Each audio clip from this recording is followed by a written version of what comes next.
বিশ্বনবী বলে, আবু বকর রে, তোমার বাবা মা তো মরে নাই, তুমি মুহাম্মাদের দরদ কি বুঝবা? ও আবু বকর, আমার মা চলে গেছে 6 বছর বয়সে, আমি জীবনে আমার আব্বা দেখি নাই গো।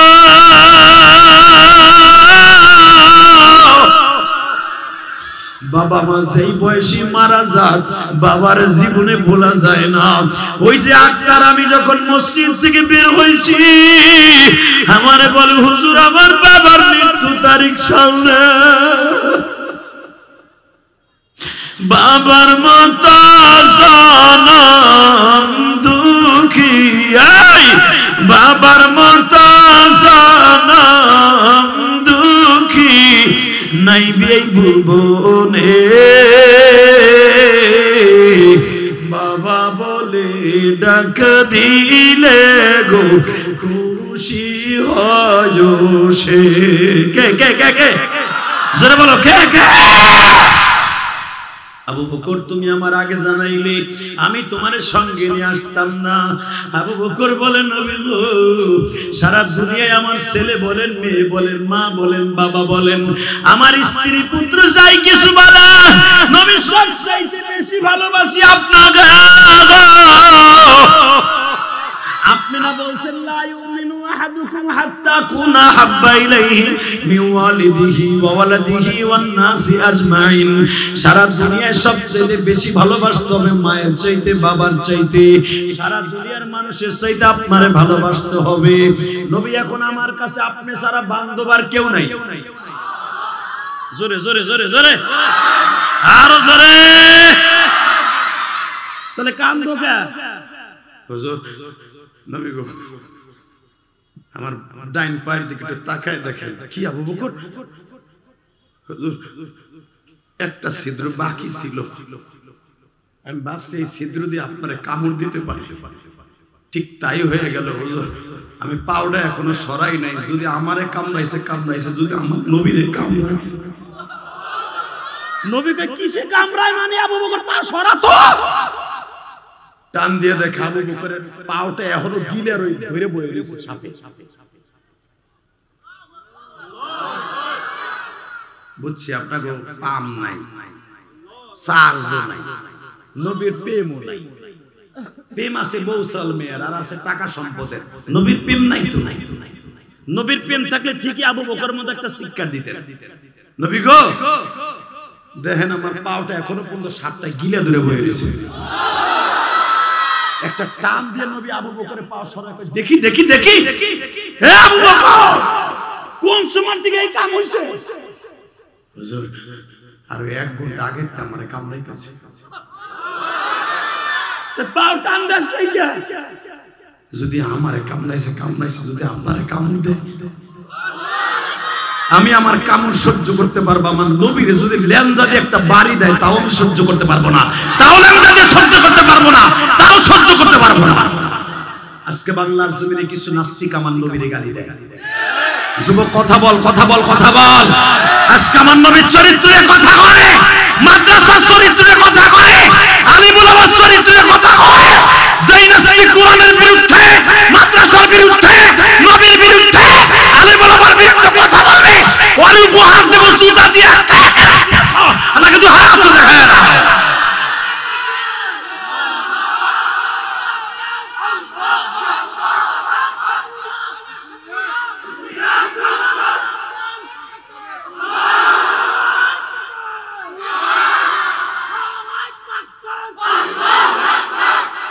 মারহাবা।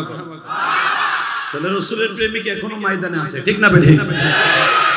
আজকে তো জায়গায় জন্ডিস্টার লেডিস বানায় হালাইছে। শরীফ থেকে শরীফা,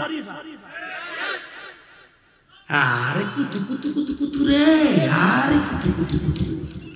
আর কি দেখবো রে, সময় নাই কি কইয়া থুয়ে জামু রে। কি শুরু হইছে শেখ হাসিনার আমলে। আস্তে কথা কইলে লুল হয়ে মরবা। শরীফ থেকে শরীফুল থেকে শরীফ হয়ে যাবে। মানে ওই পোতাটারে কাইটা দিয়া একটা টান দিয়া ইসিনকিল পাকা করে দিয়া ওরে হিজলা বানাই দিবে। লজ্জা লাগে না? এই সমস্ত ক্লাস 7 এর মেয়েদেরকে পড়াও, স্কুল কলেজে পড়াও কেমনে? তোমাকে সওয়াল মাইয়া নাই মাস্টাররা? আবার মাদ্রাসা গালি দাও হুজুররা খারাপ। হ্যাঁ, মগামগির সামনে বহে ক্লাস 7 এর একটা মাইয়া রে আর ক্লাস 7 এর একটা পোলারে সামনে বহে কিভাবে তেনা লইতে হয়, কবে বালেগ হয়, যেগুলা মা চাচির কাছ থেকে শিখবো ওইগুলা এখন ক্লাসে শিখে। আমাকে মা চাচিরা এইগুলা হিগানের লাগে বালে ঘর পরে মেয়েরা এইগুলা হিগার লাগে স্কুল কলেজ লাগে না, ওগুলা মা চাচিরা প্র্যাকটিক্যাল হিগায় দেয়। এই দেশে গজব আয়া পড়বে, একটু অপেক্ষা করেন, টুডু টমরে গজব আইতাছে আইতাছে, তাড়াতাড়ি আইতাছে। মিয়া কওমে লুতের সিস্টেম চালু হয়ে গেছে। বেরাক বেরাক বেরাক ভার্সিটি থেকে একটা প্রতিবাদী বজ্র কণ্ঠস্বরকে বাদ দেয়া মানে মুসলমানের মাথায় কাঁঠাল ভেঙে খাওয়া। আমার দিক তাকাবেন, আপনি কোন দল করেন আমার দেহের বিষয় না। এই মুসলমানের বলা সবচেয়ে বড় জিনিস, দল আমার কাছে বড় না, ইসলাম আমার কাছে বড়। কষ্ট হইতেছে আর মাত্র 2 মিনিট পর যাবো। কেব আমার আজকে একটা না আর একটা আছে, তুমি কইলেও তার সিস্টেম নাই, শুধু একসাথে বলতে হবে। এই এই এই বড় লুঙ্গি করে যাও না, এদিকে এই হুনো মগা যায় কেমনে বাবা, আর কিডনি মিডনি আছে। এদিকে তাকান, কতটুকু ভালোবাসলে 1 ঘন্টা পর্যন্ত 7টা কামড়াইতেছে, এরপর নবীর প্রেমে পড়ে পাউডার টান দেয় না। আল্লাহ যারা আসতে সুবহানাল্লাহ কইছে বাড়ি ঘর ছিল। আমি আবার বলছি, কত ভালোবাসলে 1 ঘন্টা পর্যন্ত একটা সাপের দংশন করতেছে, পাও টান দেয় না। যদি আমারে কামড়াইছে কামড়াইছে, গর্তের থেকে বাইরে যেন আমার এতিম নবীরে কামড় না দেয়। আরে ভালোবাসা রে, আরে ভালোবাসা। বাজান রে, এবার দিলটা নরম করবেন। আমার নবী বলে, আবু বকর রে পাউটা টান দে, টান দেওয়ার সাথে সাথে সাপটা বের হয়ে গেছে। ওই যে পাউডা যে গিলা রয়েছে, গিলা অবস্থায় সাপ বাইরে গেছে। নবী আমার সাপটারে 22 মাসের মতো মাথাটা টান দিয়া কয়, ও তুই তো আমার আল্লাহর মাখলুক, আমিও তো আল্লাহর মাখলুক, আমার আবু বকর আল্লাহর মাখলুক, আমরা দুইজন এই রেস্ট হাউসে আছি। এই রেস্ট হাউসে বসিয়া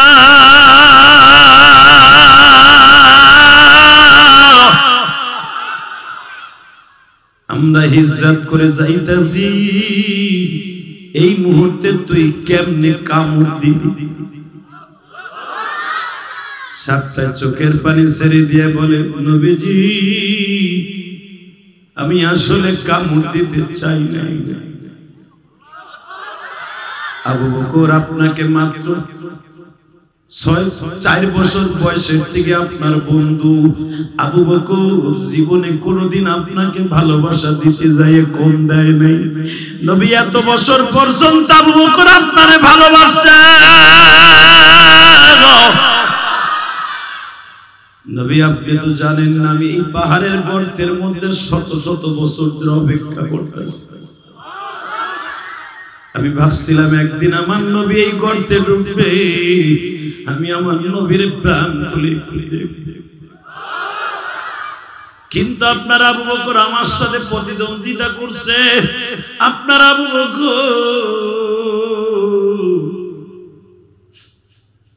সব গর্তগুলা বন্ধ করে দিয়েছে। যখন আমি মাথা দিয়া গুঁতে দেই, গর্তটা পরিষ্কার করে আপনার এক নজর দেখব, আবার আবু বকর হাত দিয়া গর্তটা বন্ধ করে দেয়। নবী আসলে আমি আবু বকরের দুশমন না, আপনারও দুশমন না। নবী আপনার আমি দেখার জন্য এত বছর অপেক্ষা করছি। আবু বকর কেন আমার এখানে ঢুকতে দিল না? আমার নবী বলে, তোর কত বড় সাহস রে, আমার কলিজার আবু বকরকে দংশন করলি। সাপের জবান দিয়ে বলতেছি ইয়া রাসূলুল্লাহ, তাহলে একটা মেডিসিনের কথা আপনারে বলিয়া দেই। সেই মেডিসিনটা হলো এই, আপনার মুখের একটু লালা যদি ওই জায়গায় লাগায় দেন, মাত্র 30 সেকেন্ডের মধ্যে আবু বকর ভালো হয়ে যাবে। বাজানে কোন চোখের পানি ফেলায় কাঁদবে, নবী আমার মুখের দিকে একটু লালা লাগায় দিলেন। 1 মিনিটের আগে আবু বকর সুস্থ হয়ে গেল। নবী আমার বলে, আবু বকর রে, আবু বকর এখন কেমন লাগে রে বান্দো? আবু বকর বলে, ইয়া রাসূলুল্লাহ, আমার শরীরে যাররা পরিমাণ কোনো বিষ ব্যথা নেই। নবী আমার বলে, আবু বকর রে, 1 ঘন্টা আগের থেকে তোমারে কামড় দিল, তখন বললাম না কেন? আবু বকর বলে, ইয়া রাসূলুল্লাহ, কেমনে বলবো? এই সাপ যেমন আপনার শত্রু, আমার শত্রু।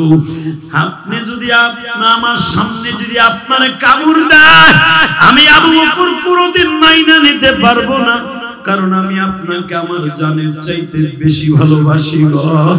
আমি আপনারে কত ভালোবাসি এই দুনিয়ায় জানি একমাত্র অন্তর্যামী। নবীরে ভালোবাসার দরকার আছে না নাই?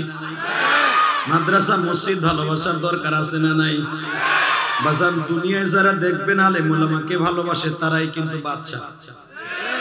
কথা কর, যারা নবীরে ভালোবাসে তারাই কিন্তু বাদশা। এই আস্তে কথা কইেন না।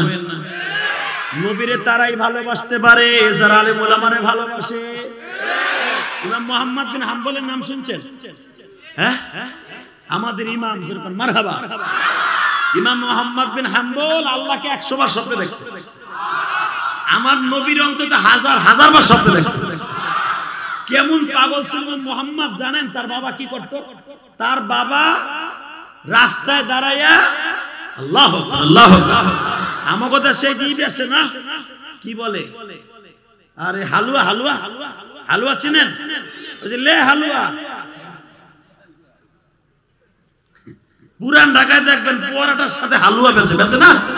আর হালুয়া না চিনলে যে চৌরাস্তায় যাবেন, ওই হোটেল একটা আছে, ওখানে বেছে দেয় ছোট ছোট কাইটটা কাইটটা 10 টাকা এক পোটলা দেয়। ঠিক মুহাম্মদ বিন হাম্বলের বাবা এই ব্যস্ত রাস্তায় দাঁড়ায়, কষ্ট হইতেছে। আরে হালুয়া বেচার ফুলা জগৎ বিশ্ববিখ্যাত ওলি। চিন্তা করছেন আপনি? এ মুসির পোলা যদি আহমদিনেজা ইরানের প্রেসিডেন্ট হতে পারে, চাচা মুদি পুয়ারাটা বেচা যদি 3-4 বার ক্ষমতায় থাকতে পারে, খাড়ায় খাড়ায় মাল কাঁচা দিয়া চাচা মুদি পুয়ারাটা বেচছে, বাঁচছে। কথা কয় না চাচা মুদি দেখেন না ইতিহাস? এই যে 2-4টা পয়রা ওই যে আশা 2টা বাইর করে দিয়া ই বেচছে, ই বেচছে পুয়ারাটা পুয়ারাটা। আজকে দেখেন তার ঠেলাটা, সব খেলা মালিক খেলে, ঠিক না বেটি? জন কইছে সব খেলা মালিক খেলে, একজন হচ্ছে মানিক খেলে। তো বলতে জায়গা হেবড়ার নাম আসছিল মানিক মিয়া। বউরের জায়গা হ যে খেলা খেলি আমি খেলি, বউঠন না দেখো মগর উনি খেলে, উনি খেলে। কথা কন না আছে না? ওহেন তোর মাত বাড়ি চলে। হ্যাঁ, আমার দিক থেকে সময় কম তো। তো ইমাম আহমদ বিন হাম্বলের বাবা, ইমাম মুহাম্মদের বাবা হালুয়া বেচতো, হালুয়া। তো যখনই কোনো মাদ্রাসার ছেলে যাইতো, আলেম যাইতো হালুয়া কিনতে সকালবেলা, এক কাস্তা পয়সা নেই, পয়সা নেই। সুবহানাল্লাহ, বাইতে যে কই এখানে কইবা কা বোর খেতার নিচে যে কই তো সব হইছে। আমি আবার কইতেছি, ইমাম মুহাম্মদ বিন হাম্বল এত বড় বুজুর্গ, আরে তার বাপ হালুয়া বেচতো রাস্তায় দাঁড়ায় দাঁড়ায়। আমি আজকে দেখলাম, আরে ইমাম মুহাম্মদের বাবা যখন হালুয়া বেচতো, কোন মাদ্রাসার হুজুর আইতো, নামাজি আইতো, দাড়িওয়ালা আইতো, তাবলিগালা আইতো, সে কোনো পয়সা নিত। তো যখন শিল্পপতি কোটিপতিরাও তাইতো, হ্যাঁ হালুয়া এত মজাদার ছিল, ওই তার হালুয়া খাইলে নামাজ কবুল হইতো। কারণ ইমাম মুহাম্মদের বাবা, বুঝেন না আপনি, সে কত বড় বুজুর্গ হইতে পারে, তার বাপ যদিও আমল। আল্লাহু আকবার, আল্লাহু আকবার, আল্লাহু আকবার। ইমাম আবু হানিফা রাহমাতুল্লাহ বাবা একজন কাপড় ব্যবসায়ী ছিল।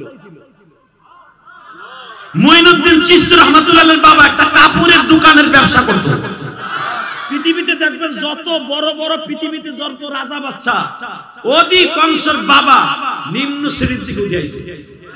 এই যে আমাদের সায়েন্স চেয়ারম্যান, বাংলাদেশের শ্রেষ্ঠ চেয়ারম্যান, ওনার বাবা রাজেন্দ্রপুর একটা ডাক্তার ছিল। কথা কন না? এখন মাননীয় প্রধানমন্ত্রী তারা কত ভালোবাসে, হ্যাঁ নিজে টাইনে নিয়ে কইছে সায়েন্স তুমি বই হবো। বুঝেন না? কষ্ট হইতেছে, বুঝেন ভালো করে। এই মুসলমানের পোলা, এই পোলাগুলার পাল্লা মারে ডিজিটাল বলে হাজিবারে মানুষ নাই, পুতা মোটা তো উগে গেছে তোমার গোরার ডিমের ওয়াজ দিছো মিয়া। হুজুরকে কইছে দুইটা লোক এখানে খাড়া করাই তো ডিসটা, ওই দেখ কেমনে দেখলে কেমনে দৌড়াইতেছে। হ্যাঁ হ্যাঁ জান আরাক গিট্টু যাইতেছে, ওই যে কি আর বড় তো গুছাই কাজ করে লাগে। হাজিবারের দুইটা বুক কামারকা পোলা আছে না, গামা মার্কা, ওই দুটারে পাঠাও আর কানের নিচে মারবি এক করে জায়গায় ঢুস করে লাগে। আল্লাহ হেফাজত করেন, যখন আমিন। আর মাত্র 3 মিনিট কথা কমের পরে বিদায়। শুধু আমার দিকে তাকান। ইমাম মুহাম্মদের বাবা যখন দাঁড়ায় দাঁড়ায় হালুয়া বেচতেছে, ইন দি মিন টাইমে দেখা যাইতেছে সুবহানাল্লাহ বিহামদিহি, সুবহানাল্লাহ বিহামদিহি, একজন মাদ্রাসার তালবি আলিম আইছে, আলেম আইছে, এক কাস্তা পয়সা নাই। তো শিল্পপতিরা কোটিপতিরা কই মিয়া তোমার এনে সিরিয়াল দিয়ে হালুয়া নেই, রুটি নেই, তুমি আমার কাছে পয়সা করায় নাও, আর ওই হুজুরের কাছে মোল্লার কাছে নেও না কেন? সঙ্গে সঙ্গে বলে কেন নেই না জানুনি, এই আলেমের কাছ থেকে নেই না। আলেম রে ভালোবাসলে আমার ছেলে মুহাম্মদ রে মাদ্রাসায় ভর্তি করছি, আমার ছেলেটা এর বরকতে আলেম হবে। আর জয় কর ও বাজারে বাতিলটা নরম করিও, যদি আলেম ওলামারে ভালোবাসো তোমার সন্তান আলেম হইব, হাফেজ কোরআনদেরকে ভালোবাসো তোমার সন্তান সৎ সন্তান হইব। এবার দিলটা নরম করবা গো।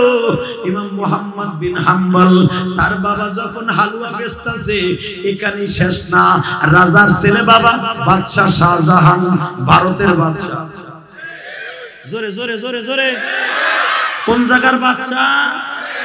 সম্রাট শাহজাহান, সম্রাট। জোরে কান, নাম কি? যেই শাহজাহান তার বল লাইগা তাজমহল বানাইছে। এই জামানার বউ না, এই মুসলমানের পোলা।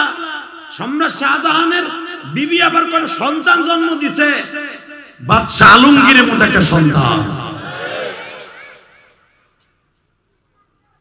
বাদশা আলমগীর তার বাবা শাহজাহান, সে নিয়ত করলো আমার তো অনেকটি পোলা বান, কি করণ যায়, একটা পোলারে মাদ্রাসায় পড়াই।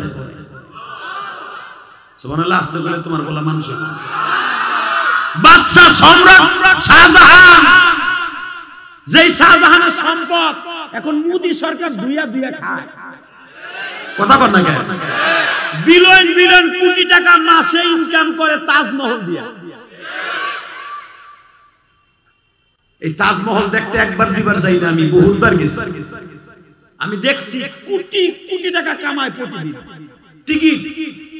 এটা আমার মুসলমানের সম্পদ। তো সম্রাট শাহজাহান মনে মনে ভাবলো আমার এতগুলা ছেলে মেয়ে, একটা পোলারে আলেম বানাই না। আমরা তো মাদ্রাসায় দেখি কোনটা জানেন, যেটা লুলা কানা, যেটা আমনে ক্যাঙ্গায় ক্যাঙ্গায় আডে ওইটারে মাদ্রাসায় দেয়। ওটা তোর ব্যবসা করে খাইতে পারবো না, ওটারে মাদ্রাসার বারান্দা ফেলাইতো, ও ট্যাবলেটটা বাঁচলে বলে মসজিদ থেকে ঘুরে গেল। কথা কর না কেন? আর সম্রাট শাহজাহান এত বড় বাদশা সম্রাট, তার সবচেয়ে প্রিন্সের মতো পোলা বাদশা আলমগীরের মাদ্রাসায় দিয়েছে। দিল্লি শাহী মসজিদের সবচেয়ে বড় মাদ্রাসা, দিল্লি সেই শাহী মসজিদ। এই যে বাবরি মসজিদ ভাঙ্গা রাম মন্দির করলো, কসম আল্লাহর, আইজ হোক কাইল হোক টুমরু, এই মসজিদ যদি মুসলমানের রক্ত থাকে, একদিন না একদিন এই মসজিদের জায়গায় রাম মন্দির ভেঙে আবার মসজিদ হবে, আবার মসজিদ হবে, আবার মসজিদ হবে, আবার মসজিদ হবে ইনশাআল্লাহ। অপেক্ষা করো, অপেক্ষা করো, ইনশাআল্লাহ বলে। মসজিদ যেখানে একবার হইছে, আল্লাহর কোরআনের কথা ওই জায়গায় কিয়ামত পর্যন্ত মসজিদ হলে হবে, যদি না হয় আল্লাহর কোরআন মিথ্যা হয়ে যাবে। কষ্ট হইতেছে, সময় কম। এই সম্রাট শাহজাহান দিল্লি শাহী মসজিদে বাদশা আলমগীর ভর্তি করে দেন। তখন শাহী মসজিদের প্রিন্সিপাল ছিলেন, শাহী মসজিদ মাস্টার প্রিন্সিপাল ছিলেন মোল্লা জিউ। যেরকম মারহাবা, নাম কি? মোল্লা জিউ। এর নামটা ভালো করে এখন, মোল্লা মোল্লা। এই যে আমাকে যে মোল্লা কয়ে গালি দেয়, যে সভাপতি কয়ে মোল্লা হাফিজে দিঘা, মোল্লা কইলে আমিন আমিন কইবা। মোল্লা জিউ নুরুল আনোয়ার কিতাব, পৃথিবীর ভিতরে সবচাইতে বড় দামি কিতাব।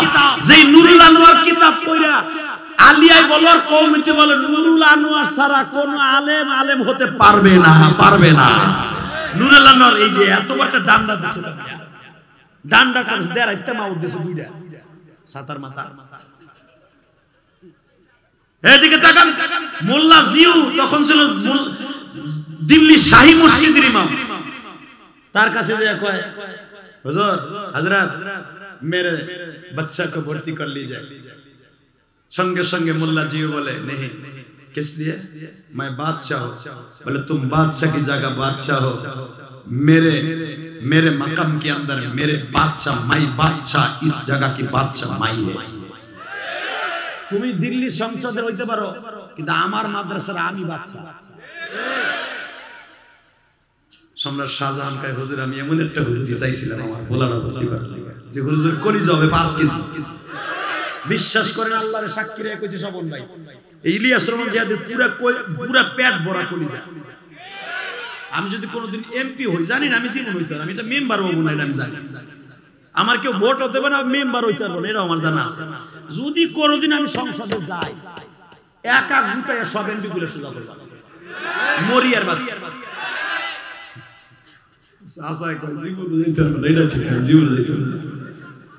এই মুসলমানের দিকে তাকায় তো মোল্লা জিও সামনে দাঁড়ায় বলে, তুমি তোমার জায়গায় প্রেসিডেন্ট, আমি আমার জায়গায় প্রেসিডেন্ট। কত বড় কলিজা মানুষ। সম্রাট শাহজাহান বলে, হুজুর এরকম কলিজা তো আমার, আপনি যে কলিজা সম্রাট শাহজাহানকে সক্কা মেরে দিয়েছেন, আপনার মাদ্রাসায় আমার খোলা পড়াও। এবার দিলটা নরম করবেন। আলমগীর, জি আব্বু, তোমাকে আজ থেকে মাদ্রাসা ভর্তি করলাম। বলে আপনি করতে চাইলেও আমি আপনার ছেলেরে ভর্তি করব না, আমি জায়গা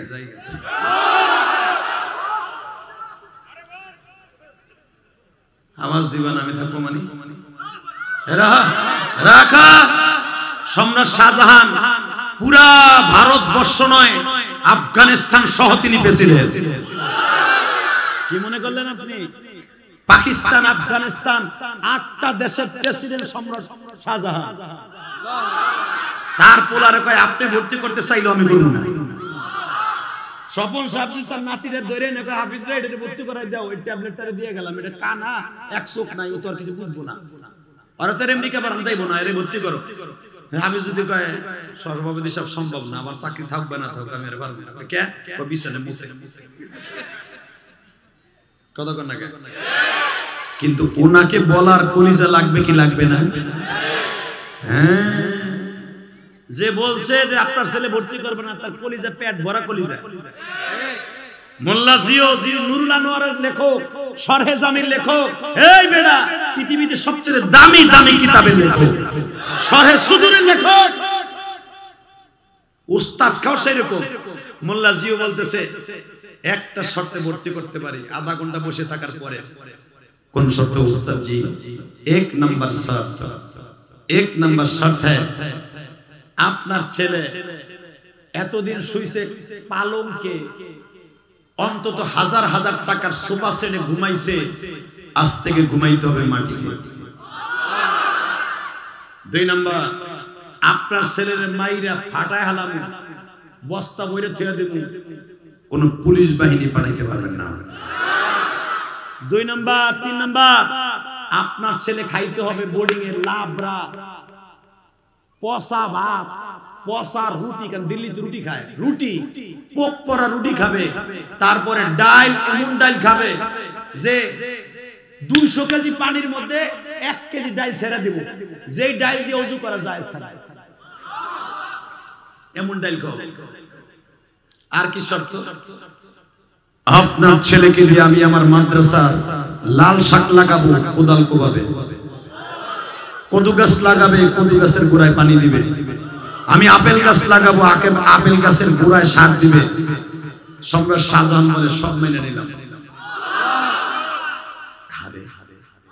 এই জন্যই সন্তানগুলা মানুষ হয়েছে, আর আমাকে গুলা খালি ট্যাবলেটটারে ধরে হাবেশে একটা পোল্টি মারছে। ও বাবা, হাজীবাড়ি সব গোষ্ঠী সুদা কইছে। কি লেগে জানেন না হাজীবাড়ি কেতরালি? এটা জানেন না হাজীবাড়ি সদর আলী পোলা মেতর আলী? ও বাবা, ফুডার ঘরে ফুডা। তুই মাদ্রাসা দিছিস কা? তুই স্কুলে যা ফুডা। কথা কর না কেন? কষ্ট হইতেছে। এই মুসলমানের পোলা ভালো করে বুঝুন, সম্রাট শাহজাহান এই যে তোমার পোলা পান মাস্টারে ধইরা পানির মধ্যে চুবায়, রাজশাহী বিশ্ববিদ্যালয়ের ভাইস চ্যান্সেলর রে কলেজের পোলা পান ধইরা শরীফ থেকে শরীফে হইয়া ভিজাইতে দিছে শীতের মধ্যে। হ্যাঁ, ওইগুলা চাকরি উপায় ঠন ঠন ঠন ঠন। ওইগুলো ওই যে ইয়াবা, ওই যে ইয়াবা। ও বাবা, ওর নাম হলো ইয়া বাবা। ইয়াবা না, ও বাবা, ইয়া বাবা। ওই এমএ পাস করি ইয়া বাবা।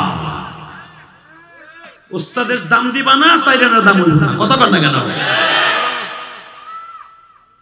আল্লাহ, সম্রাট শাহজাহান বলে সব মেনে নিলাম। জান, হঠাৎ করে সম্রাট শাহজাহান খালি মুমতাজ কইতেছে, তুমি যে পোলাডারে বত্তি করে দিয়াইলা, বত্তি পোলাডারে আমার সবচেয়ে সুন্দর পোলাডারে মাঝায় দিয়েছো, আর শর্ত লাগাইলে হে দিয়েছি তুমি ফরমে। এ কোদাল কোবাইবো, হাতে ফুসকা পরবো, কমলা ছিড়বো, ওই বাজারে যে লাল শাক বেচবো, বলতে পারবো না আমি সম্রাট শাহজাহানের পোলা, কইলে কিন্তু রাখবো। যাইয়া দেখো এটা আছে না গেছে। মারমুন তো ঠিক না বেটি? সম্রাট শাহজাহান সৈন্য সামন্ত সারা একা আইছে, বউডারে লইয়া, বউরে বোরকা পরাইয়া ছদ্মবেশে আইসা আসরের একদিন জুমার নামাজ পড়াইয়া সম্রাট শাহজাহান ঘোড়ায় সওয়ার হইয়া কেউ নিয়ে আসে নাই।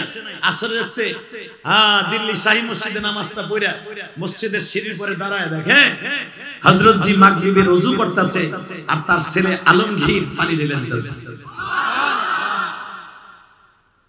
যখন পানি ঢেলে দিতে যায়, সম্রাট শাহজাহান দূরের থেকে দেখছে, এখানে ছদ্মবেশে আস্তে আস্তে করে সামনে যায়, বলে উস্তাদ জি क्या हाल है? या मेरे आलमगीर के साथ इस मौका पर ये काम कर रही हो? সুযোগ পাই আমার পোলার এই কাম করতেছেন আপনি? মোল্লা জি ইউসুফ বরাবর হয়ে গেছে, বাদশাহ आप कैसे आई? बहुत देर से आई हो, तेरे अभिनय देख रहा हो, क्या करता हो मेरे बादशाह के साथ? ও বাংলা কই, আপনি তো হিন্দি বুঝবেন না, যারা হিন্দি ছবি দেখেন তারা মোটামুটি বুঝবেন। হিন্দি তো ছবি টবি দেখেন। হে মুসলমানের পোলা, যখন বলতাছে আমি অনেক সময় আসছি, আমি দেখতাছি আমি আর আমার বউ মুমতাজ, ওই যে এমপি মুমতাজ না, ও ডিব্বা মারছে, বা ডিব্বা আমার শাশুড়ি শেখ হাসিনা ডিব্বা মেরে দিতে পারে। ও সংসদে আর ভাটা ভাটি আর সিস্টেম নাই, ওর ভাটা ভাটি বলবি। ওই মুমতাজ 300 টাকার মুমতাজ, মুমতাজ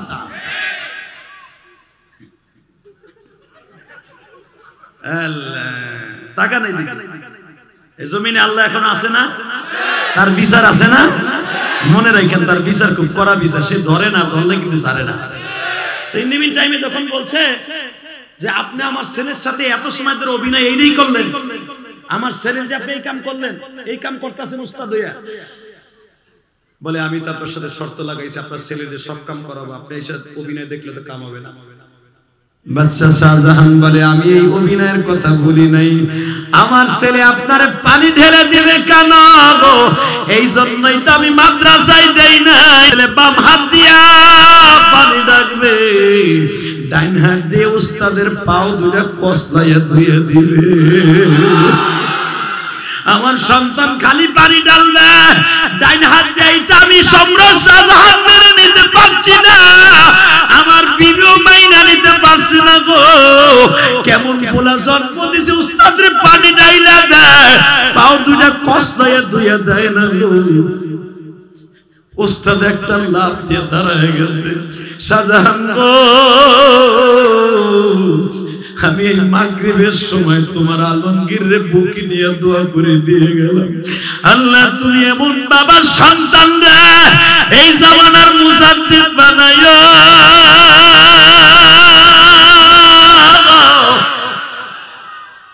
আলেমের দোয়া মওলা সারাই, আলেমের দোয়া মওলা সারা কেহই বুঝে না,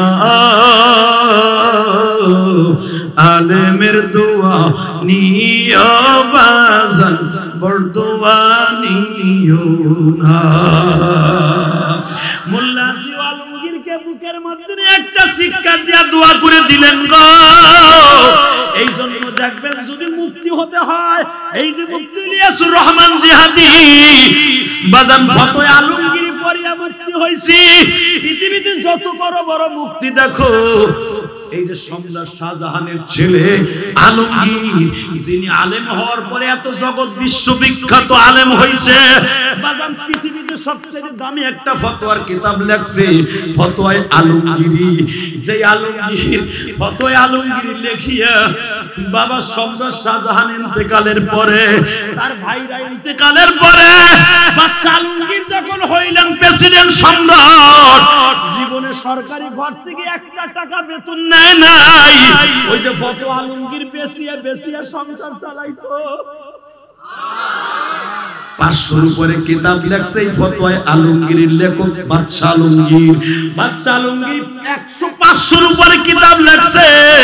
দিল্লির মসনদে এখনো পর্যন্ত দেওবন্দ মাদ্রাসায় যাবেন, বাদশা আলমগীরের লেখা ছাড়া কোনো কিতাব কমই পাবেন দেওবন্দ মাদ্রাসা। এবার আমার সাথে উত্তর দিবেন, আলেমের দোয়া নেওয়ার দরকার আছে না নাই? তালবে ইলমদের ভালোবাসার দরকার আছে না নাই? মুহাম্মদ বিন হাম্বলের বাবা হালুয়া ব্যস্ত জগৎ বিশ্ববিখ্যাত ওলি, আবার সম্রাট শাহজাহানের ছেলে জগৎ বিশ্ববিখ্যাতর বাদশার সন্তান, জগৎ বিশ্ববিখ্যাত ওলি। শুধু একটা ইতিহাস বলে বলিয়া যাই, সম্রাট আলমগীর যখন বাদশা বাবার জায়গায় চেয়ারে বসছে, হঠাৎ করে বাদশা আলমগীরের কাছে একজন অসহায় মানুষ আসছে। সবাই মিলিয়া কয় আপনি একজন মসজিদের ইমাম? কয় হ্যাঁ। একটা কাজ করেন গো। সেই কাজটা হলো বাদশা আলমগীরের দপ্তরে যান, কিছু সাহায্য সহযোগিতা পাবেন। আসরের ওখানে মেসাকটা করতে করতে ওই অসহায় মানুষটা ইমামতি করত, মসজিদের সামনে দাঁড়াইয়া বাদশা আলমগীরে খুঁজে। আলমগীরের আমল ছিল বাবা, সম্রাট আলমগীর মাগরিবের আগের থেকে নিয়ে আসরের নামাজ পড়ে আর মসজিদ থেকে বের হইতেন না। আসরের পরে তাসবিহ নিয়ে বসতেন, সৈন্য সমান্ত্র নিয়ে বসতেন, মাগরিব পর্যন্ত দোয়া করতেন। ভালো করে বুঝো, আমরা একটু ক্ষমতার মালিক হলে মানুষকে মানুষ মনে করি না, কিন্তু সম্রাট আলমগীর আসরের পর থেকে নিয়ে মাগরিব পর্যন্ত মসজিদ থেকে বের হইতো না বাবা। ওই গরিব মানুষটা মসজিদের বারান্দায় দাঁড়ায় দাঁড়ায় দেখে, সবাই জিজ্ঞেস করে সম্রাট আলমগীর কোনটা? ওই যে মসজিদের বারান্দায় তাসবিহ পড়ে দেখো না। আলমগীর তাসবিহ পড়তাছে, হঠাৎ করে মাগরিবের আগে বাবা হাত দুটা উঠাইয়া চোখের পানি ফেলায় কান্দে আর কয়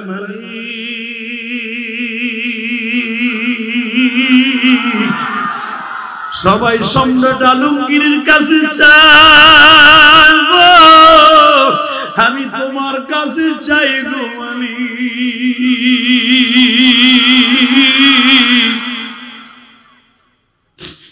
তুমি না বলছো তুই যত বড়ই হস আমার দরজা থেকে সরিয়ে যাইস। সম্রাট আলমগীর আসরের নামাজের পরে হাত তুলে কান্দে।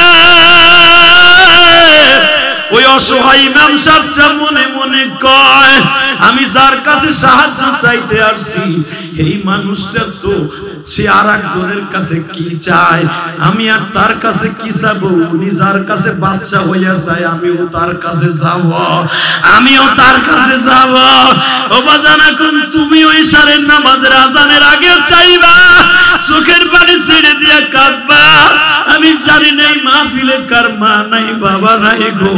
আজকে 26শে জানুয়ারি মাগরিবের নামাজের পরে এটা আমার প্রথম মাহফিল। 26শে জানুয়ারি চোখের পানিটা ছেড়ে দিয়া, হাত দুইটা আসমানের দিকে দিয়া, হাজার হাজার মানুষ মাগরিবের পরে 26শে জানুয়ারি চোখের পানি ছেড়ে দিয়ে মাওলারে বলবা, মালিক রে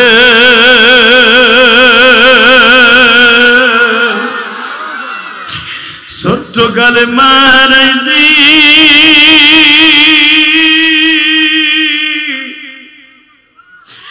বাবা হারাইছি,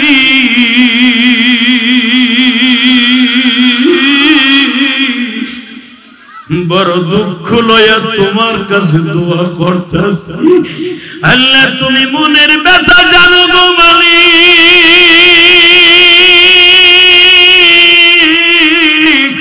মনের ব্যথা তুমি সারা, মনের ব্যথা তুমি সারা কে হই জানে না, তুমি মৌলা মাফ করে দাও, ক্ষমা করুণা। বাজান ব্যবসা খারাপ, গুনায় জর্জরিত হয়ে পড়ে রইছেন, চাকরি নাই, ব্যবসা নাই, পকেটে টাকা নাই, একটা বার চোখের পানি ছেড়ে দিয়ে কাঁদো। যাদের বাবা নাই তাদের মতো দুঃখ কেউ নাই, যাদের জোরের ভাই নাই, ওই যে আক্তারের ভাইটা আমি এই ইমাম মসজিদের খতিব থাকা অবস্থায় চলে গেছে বাবা।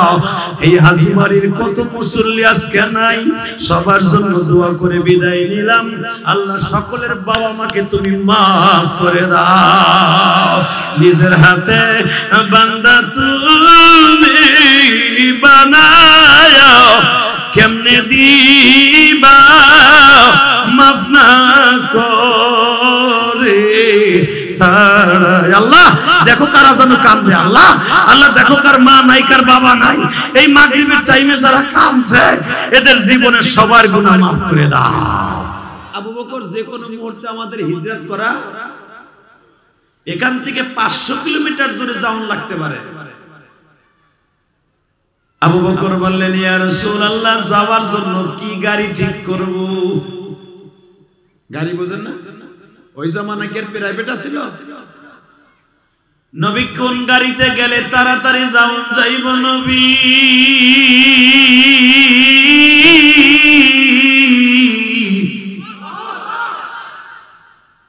গাড়ির ড্রাইভার কেমন লাগবে যেন আপনারা আমারে দ্রুত নিয়ে যাইতে পারে। গাড়ির ড্রাইভার যদি ভালো হয় দেখবেন চিপা চাপার মধ্যে দিয়ে তাড়াতাড়ি জামের মধ্যে দিয়েও দ্রুত যাইতে পারে। নবী আমি নিয়ত করছি ড্রাইভারটা সবচাইতে বেশি টাকা দিয়ে ড্রাইভারটা আমি কিনবো, বেশি বেতন দিয়ে ড্রাইভারটা ঠিক করব। আর এই মক্কার ভিতরে সবচেয়ে দামি গাড়ি, অর্থাৎ যেই গাড়িটা খুব দ্রুত আমার নবীর লইয়া আমারে লইয়া যাইতে পারে এমন একটা গাড়ি কিনব। নবী আমার বললেন, আবু বকর রে যা খুশি তাই করিও,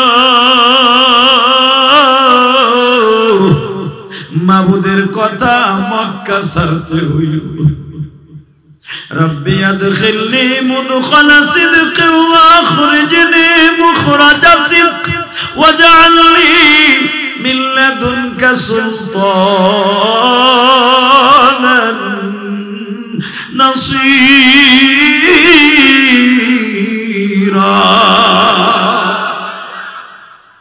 এই কোরআন তেলাওয়াত শুনে আল্লাহু আকবার বলেন, জীবনে রোগটা থাকবে না। সারা সপ্তাহে একবার আল্লাহর নাম ভালো করে নেন না, খালি আছেন গীবাত শিকায়েত, কারে কেটা বাস দেবেন, কারে কেটা গরম ডিম দেবেন, এই তালে কথা কর না কেন? মসজিদে বইয়া হাজি বাড়ি কিছু বদমাইশ আছে, আসরের নামাজ পড়া মাগরিব পর্যন্ত খালি হুজুরের বদনামি, এরকম হারামি আছে না? দেখবেন ওর জন্মের যে কোনো জায়গায় পরকিয়ার ওর মায়ের ফসল, ভালো কোনদিন আলেমুল্লাহ আমার বদনাম বলতে পারে না, কথা কর না কেন? এটা আমি কই নাই, রাসূল বলছে। এই তো না বেটারা জানে। এই আমার দিকে তাকান। আবু বকর সিদ্দিক রাদিয়াল্লাহু তাআলা বললেন, ইয়া রাসূলুল্লাহ, গাড়িটা আমি কিনে লাইছি। নবী বললেন, গাড়ি কিনে লাইছো, যে কোনো মুহূর্তে যাওয়ার টাইম আসতে পারে। হুজুর গাড়ির ড্রাইভারও ঠিক করে লাইছে। সুবহানাল্লাহ, আল্লাহু আকবার, আল্লাহু আকবার। গাড়ির ড্রাইভারটা অনেক সুন্দর। বাজান রে, আরে ভালোবাসা রে, ভালোবাসা কারে কয় দেখেন, ওয়াল্লাযীনা আমানু আশাদ্দু হুব্বাল লিল্লাহ। বান্দা তোর ভালোবাসাটা যদি আমি রবের পরে নির্ভেজাল হয়, হাসতে হাসতে জান্নাতে যাবে। হঠাৎ করে আবু বকর একদিন আমার নবীরে ডাক দিলেন, রবিউল আউয়াল মাসের 1 তারিখ। 1 তারিখ ঘরের কাছে যে ডাক দিলেন, আবু বকর চট করে দরজাটা খুলে দিয়েছিলেন। আল্লাহ যারা সুবহানাল্লাহ আস্তে কয় গো বাড়ি করছি, কি দোয়া করব, লুলা বানাই দিই। আমি শেখ হাসিনা খালেদাদের প্রশংসা করতে কইছি, আমি প্রশংসা করতে কইছি তার। সুবহানাল্লাহ কইবেন, তার প্রশংসা হইবে। আল্লাহ পরে ভালো রাখবে, সুন্দর রাখবে, সদা সর্বদা আপনার যত বিপদ আপদ আসুক আল্লাহ নিজে বাঁচাই দিবে। জোরে কর।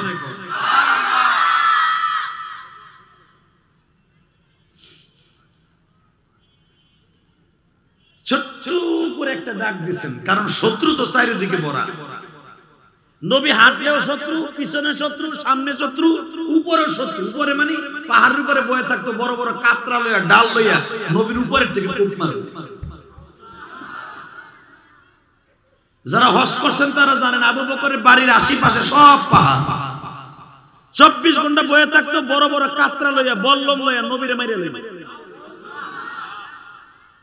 এমন কি নজরে আপন চাচা, সবচেয়ে বড় বদমাইশ চাচা, সে 24 ঘন্টা চামড়ার বেল লইয়া ঘুরতো, মুহাম্মদরে কখন গলায় ফাঁস দিয়ে মেরে লাগবে। মনে রাখবেন, ঘরের নিজের আপন ভাই যদি শত্রু হয়, তার জীবন বাঁচানো খুব মুশকিল। ঘরের মধ্যে যদি বউ শত্রু হয়, মনে রাখবেন ওই লোকটার বাইচা থাকা মুশকিল। স্বামী যদি শত্রু হয়, ওই মহিলা বাঁচতে পারবে না। কথা কন না কেন? এ মুসলমান ভালো করে বুঝেন তো, রাসূলের আপন চাচাই নবীর শত্রু। যে কোনো মুহূর্তে নবীর এক্সেক্সেট মার্ডার করে ফেলবে।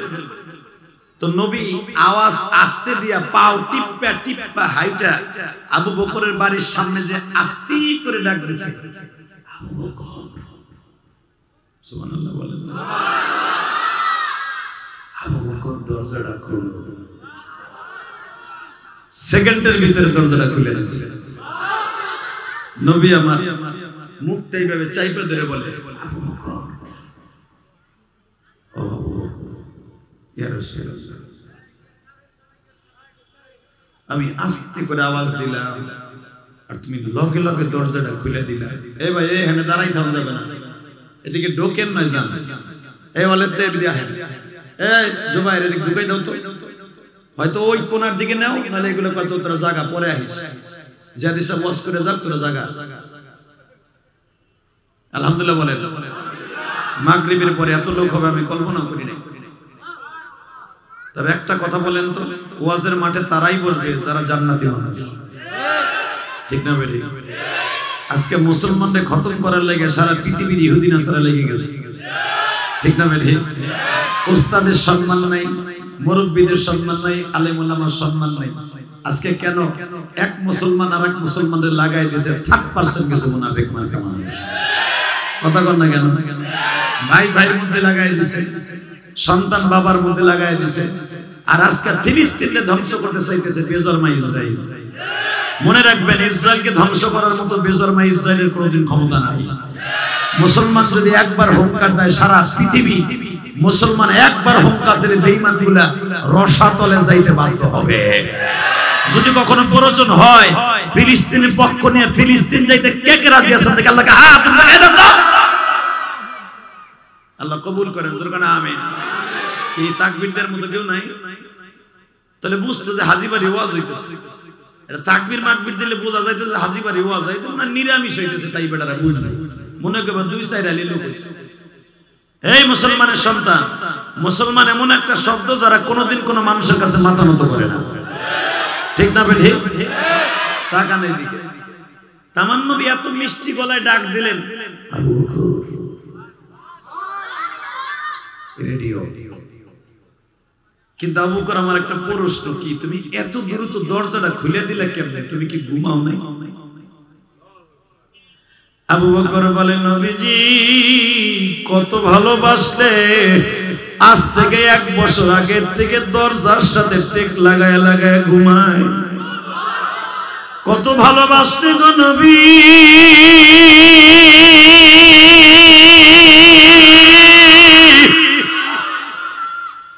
দরজার লাগে পিঠ লাগায় লাগায় একটা মানুষ ঘুমায়। আমার নবী বলে, আবু বকর রে,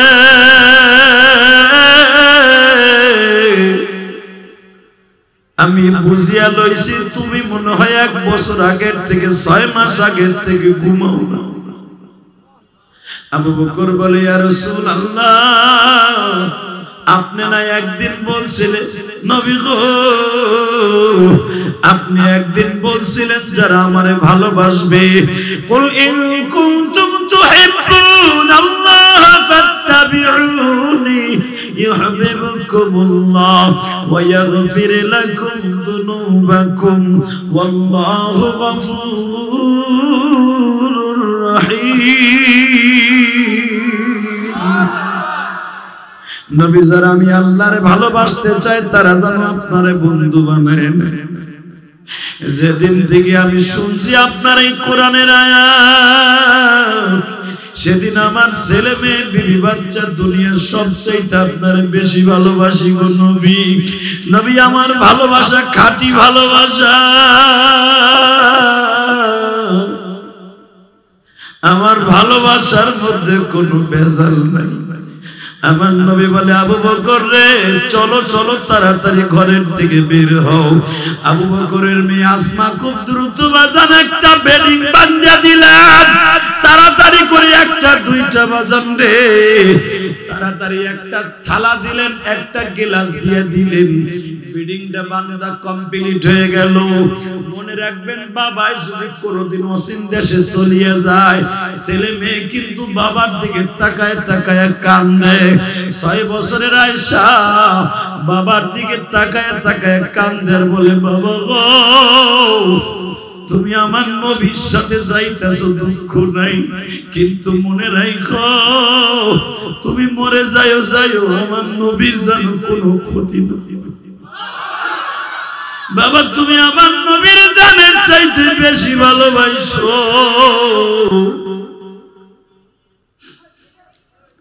আবু বকর বলেন, মা আমি খুশি হয়ে গেলাম, আমার চাইতে তোমাদেরকে ভালোবাসা বেশি দেখতাছি।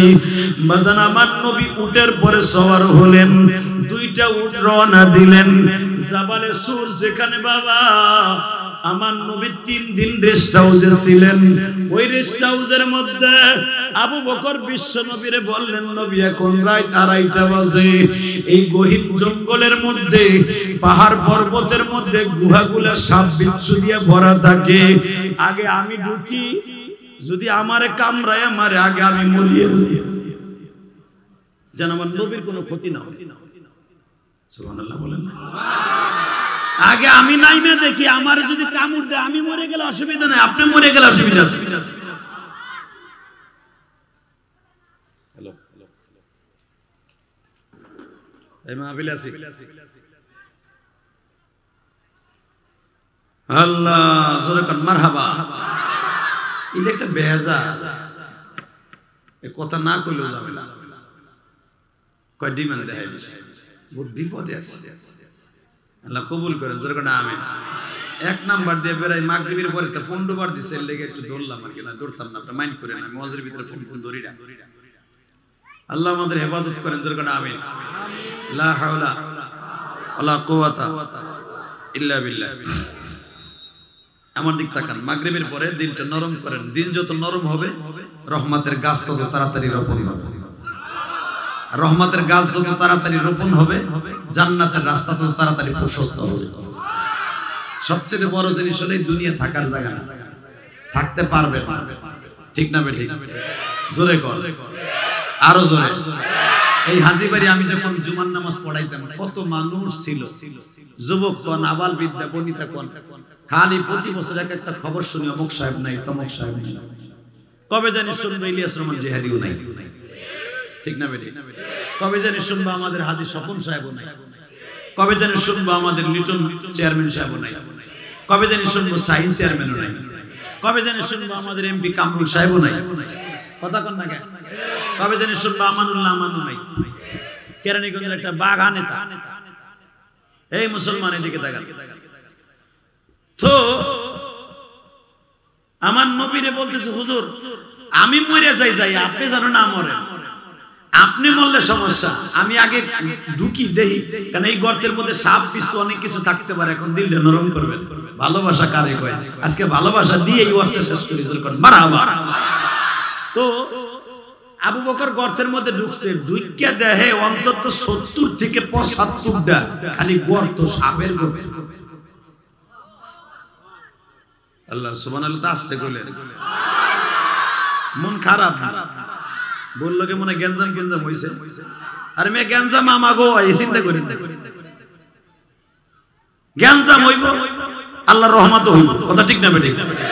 টাকা নাই দিকে মন সব ঠিক রেখে আমার দিক চাই থাকবেন। একবার রসগোল্লার মতো মনে করবে শিরের মধ্যে রসগোল্লা ভিজাই থুয়ে দিতে দেখবেন।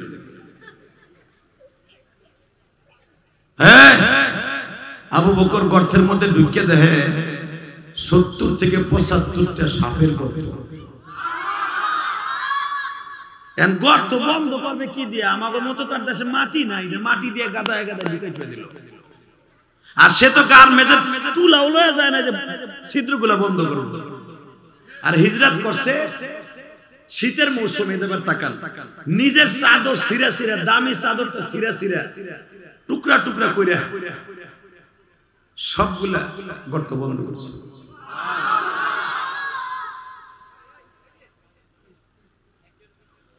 বাজারে সব গর্তগুলো বন্ধ করছে, কিন্তু একটা গর্ত বন্ধ করার কোনো কাপড় নাই, চাদর নাই অবশিষ্ট। আবু বকর দেখলেন এই গর্তটা আমার পায়ের কাছে, এই গর্তটা আমি পাও দিয়ে কোন রকম ভাবে চাইপা রাখলে অসুবিধা হবে না। আবু বকর মনে মনে ভাবলেন, গো আমি পাও দিয়ে চাইপা রাখলে হয়তো আমার নবীরে কোনো কিছুতে কামড়াইতে পারবে না।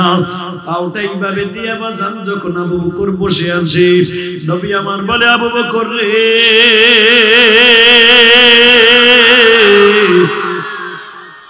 একটু পরেই ফজরের টাইম হয়ে যাবে, রাত এখন 4:30 বাজে। আবু বকর নামাজটা গর্তের মধ্যে বৈশা পইরাই ঘুমাই। নবী আমার ফজরের নামাজটা পড়লেন, কারণ হিজরাতের আগেই 5 ওয়াক্ত নামাজ ফরজ হয়ে গেছে। ও বাজান, এই যে রজব মাস, এই মাসের 27 তারিখ আমার নবী 5 ওয়াক্ত নামাজ নিয়ে আসছে। আমার নবী হিজরত করছে, নামাজ ফরজ হওয়ার আরো কয়েক মাস পরে রবিউল আউয়াল মাসের 1 তারিখ আমার বিশ্ব নবী বলে, আবু বকর রে, আয় ফজরের নামাজ আমরা দুইজন জামাতে পড়ি। ওই হেরা জাবালে সুরের মধ্যে নবী দুইজন মিলে নামাজ পড়লেন। নামাজটা শেষ করার পরে আমার নবী বললেন, আবু বকর আমি আর ঘুমে থাকতে পারছি না। আবু বকর বলে, নবী বেডিংটা পাতায় দেই, তাবলিগলাদের মতো বেডিংটা লাইসে দেই, বেজিংটা বিছায় দেই। আমার নবী বলেন, না রে আবু বকর, বেডিং বিছাইতে গেলে জায়গা হলো দুইজন বসার জায়গা, একটা বেডিং ফেললে তুমি বসতে পারবে না। আবু বকর বেডিং বাহিরেই থাকুক, কিন্তু আবু বকর তোমার রানটা দাও, আমি তোমার রানের পরে ঘুমাইয়ে পড়ি। ও যুবক ভাইরা, নবীর জন্য যারা জীবন দিছে তারাই জান্নাতে ঘুমায় আছে। আবু বকর বললেন, ইয়া রাসূলুল্লাহ, আমার রানটাকে আপনার জন্য আমি বালিশ বানায় দিলাম। নবী আমার আবু বকরের রানের পরে শুয়ে বললেন। মাত্র আধা ঘন্টা পরে আবু বকরের চোখ দিয়ে বাবা লেবুর রসের মতো টপ টপ করে পানি পড়ে। আমার নবীর কপালের উপরে এই পাসিনার উপরে এক ফোঁটা পাসিনা যখন পড়িয়া যায় বাজার, এই কপালের উপরে যখন এক ফোঁটা ঘাম পড়িয়া যায়, চোখের পানি পড়িয়া যায়। নবী আমার লাফ দিয়ে উঠে কয় আবু বকর তুমি বুঝি তোমার ছেলে মেয়ের কথা মনে করে কাঁদতাছো? তোমার ছোট্ট মেয়ে আবু আয়েশা, আমার বিবি আয়েশা, মনে হয় আমার আয়েশার কথা তোমার মনে পড়ে গেছে। আয়েশা তোমারে বারবার বলছিল আব্বু তুমি কোন দেশে যাইতেছো আব্বু, আমি তোমারে ছাড়া একটা দিনও থাকতে পারবো না। আব্বা তুমি কই খাইবা কই ঘুমাইবা? এই জন্য দেখবেন মেয়েরা কিন্তু বাবার পাগল গো বাবা। বাবার বিপদ আসলে মেয়েরা আগে সামনে লাফ দিয়ে দাঁড়ায় যায়। মেয়েরা জীবনকে বাজি রেখে কেন বাপরে বাঁচায় গো। এটা মা আয়েশার আমল, এটা ফাতেমার আমল। শুধু এখন চোখের পানি ফেলায় কাঁদবা, দেখবা অনেক বাবা ছেলেদের হাতে অত্যাচারিত হইয়া মাইয়ার বিয়া দিছে, মাইয়ার বাড়ি দিয়া জীবনটা কাটায়। কথা কন না কেন? ছেলেরা কিন্তু বাবারে বের করে দিতে পারে, মেয়েরা কিন্তু কোনোদিন বের করে না বাবা। মেয়েরা দরকার হয় ভিক্ষা করে, গার্মেন্টে চাকরি করে বাবারে খাওয়ায়, তবু কোনোদিন মেয়েরা বলে না বাবা তুমি বের হয়ে যাও। আমার নবী বারবার বলে আবু বকর রে তুমি বুঝি আমার রানের পরে ঘুম পড়ায় দিয়া, তোমার রানে ঘুম পড়ায় দিয়া তুমি বুঝি কাঁদতাছো ছেলে মেয়ের লাগিয়া। আবু বকর তুমি এইভাবে কান্না তলে তোমার আমি আনতাম না, তুমি শুধু একবার আমার বলতা নবী যাব না, ছেলে মেয়ের মায়ায় আমি যাইতে পারবো না, আমি তোমার সঙ্গে নিয়ে আসলাম না রে আবু বকর। কিন্তু আমারে ঘুম পড়াই দিয়ে কেন তুমি বিবি বাচ্চার জন্য কাঁদতাছো? বাজান এই হাদিসের দ্বারা বোঝা যায় নবী আমার গায়েব জানে না। যদি জানতো নবী বুঝে ফেলতো। আমার আবু বকরের সমস্যা আর এক জায়গায়। নবী মনে মনে ভাবছে আবু বকর তার ছেলে মেয়ের জন্য কাঁদতাছে, এবার আপনারাও কাঁদবেন গো বাবা। দেখবেন ছোট্টকালে যাদের বাবা মা মারা যায় ওদের মতো দুঃখী আর দুনিয়ায় কেউ থাকে না, ওদের মনের দুঃখ বোঝার মতো কেউ নাই গো।